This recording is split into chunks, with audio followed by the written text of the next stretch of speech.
ඇතැම් විට මං හොඳින්දැයි ඇසීමට කිසිවෙකුත් සිටියේ නෑ. නමුත් මා පමණටත් වඩා සිනාසුනා.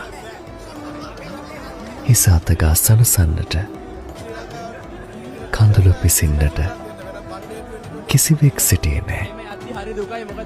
නමුත් මා තනිව සැනසුනා.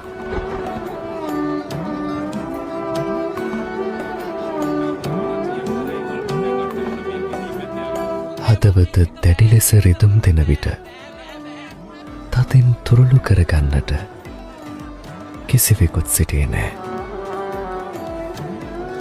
නමුත් මං තනිව රිදුම් පිරිමැද ගත්තා. ඇතැම් විට මා හොඳින් නොවන වග දැන දැනත් තව තවත් සිත් රිදුම් දුන් මිනිසුන් දුටුවා. ඒත් මං දරාගත්තා. ඉතින් ජීවිතේ හිම තමයි. පමණටත් වැඩි රිදවුම් වගේම පමණටත් වැඩි දරා ගැනීම් තිබුණා.